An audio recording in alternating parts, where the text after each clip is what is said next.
Friends, अहाँ सबका गुड़िया किचन मैथिली में बहुत-बहुत स्वागत अछि। आइ हम कटहरक सब्जी बना कऽ देखायब।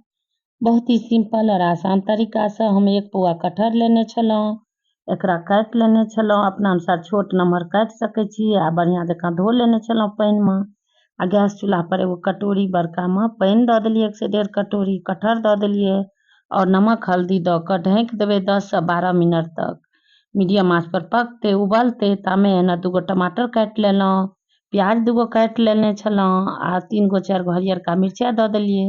आ एकरा पेस्ट बना कऽ तैयार कऽ लेलहुँ आ मिरचाइ अपना तीखा अनुसार कम ज्यादा लऽ सकै छी। देखियौ लगभग 10 मिनट भऽ गेल। आ एहिमे चेक कऽ लै छियै और एकरा आधे उबालैके छै, मतलब हाफ बॉयल करैके छै।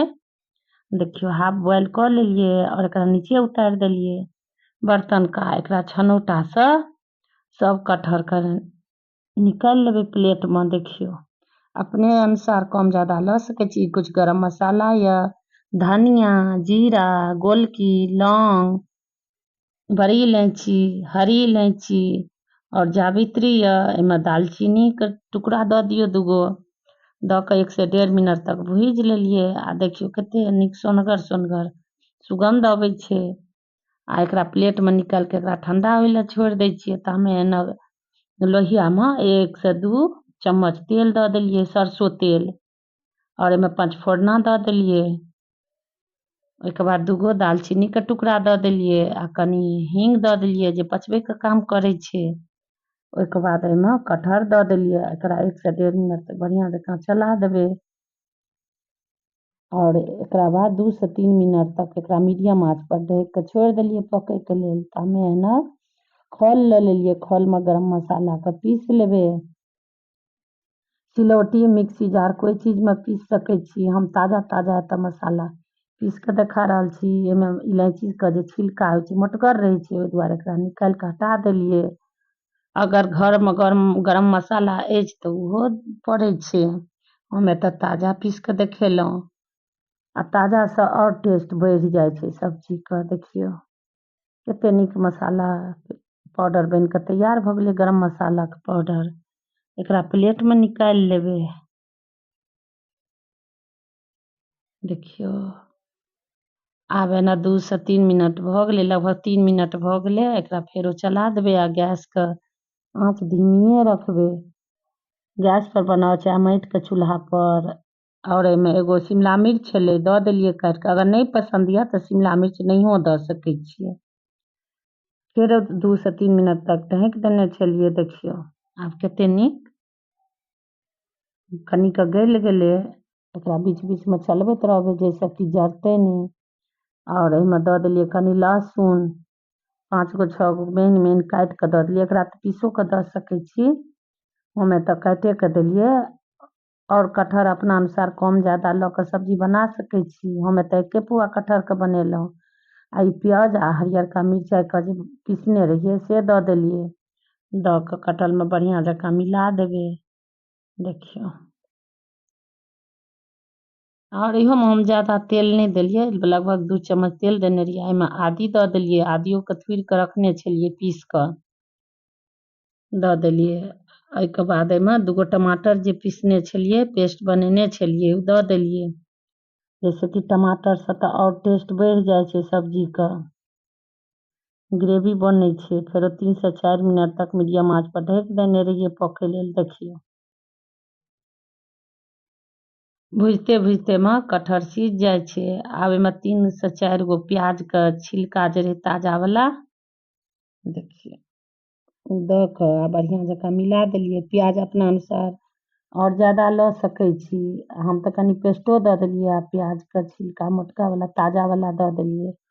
ऊपरसँ कनि लाल मिर्च पाउडर दऽ देलियै, हल्दी पाउडर। अगर लाल मिर्च पाउडर नहीं पसन्द यऽ तऽ नहियो दऽ सकै छियै। आ दऽ कऽ बढ़िआँ जकाँ मिला देबै। अगर हमर रेसिपी देखै छी पसन्द अबैए तऽ चैनलके सब्सक्राइब कऽ लेब, लाइक कऽ देबै। आब एहिमे सब्जीमे नमक दऽ देलियै स्वाद अनुसार, छोटका चम्मचसँ लगभग 1 से 1.5 चम्मच दऽ कऽ एकरा बढ़िआँ जकाँ मिला देलियै। सब कोइ बनबै छथि, सबके बनबैके तरीका अलग होइ छै। हमहूँ यहाँ एतऽ सिंपल तरीकासँ बना कऽ देखबै छी जे झटपटमे बनि कऽ तैयार भऽ जाइ छै।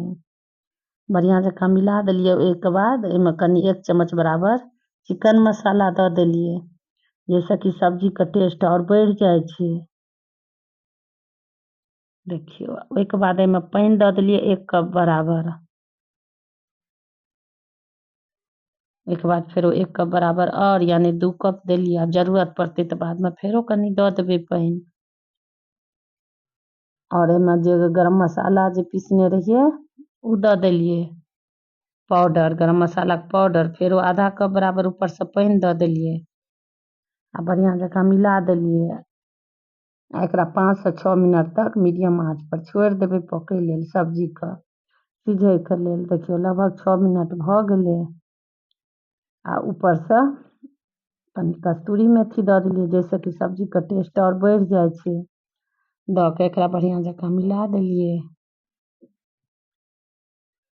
अगर रोटी आओरमे खाइके यऽ तऽ ओतेक पानि नहि देबै, कमे देबै, जाहिसँ कि लटपट बनि कऽ तैयार हेतै।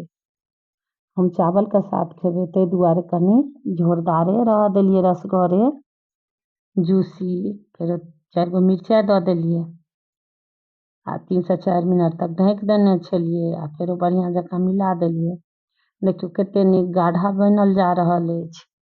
एकरा पूरी, पराठा, नान सबके साथ खा सकै छी। सबके पसन्दीदा छै, बहुत पसन्द अबै छै सब्जी।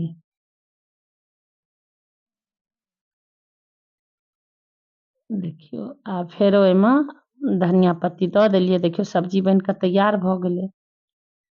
जेना ठण्डा भेल जेतै, जेना जेना सब्जी ओना ओना गाढ़ा बनल जेतै। देखियौ आब उतारि लेलियै। हम तऽ कनि ग्रेवीवाली सब्जी बनेलहुँ। सूखा सब्जी सब तरहके बनै छै, सब्जी, कोफ्ता, कटहरके। देखियौ कतेक नीक सब्जी बनि कऽ तैयार भऽ गेलै, सिझ गेल छै। बहुत ही टेस्टी लगै छै। आओर फ्रेंड्स बतायब हम बनेलहुँ से पसन्द आयल कि नहि। ऊपरसँ कनि घी दऽ देलियै, जाहिसँ कि टेस्ट बढ़ि गेलै। लाइक शेयर कमेंट कऽ देबै, पसन्द आयत तऽ सब्सक्राइबो कऽ देबै।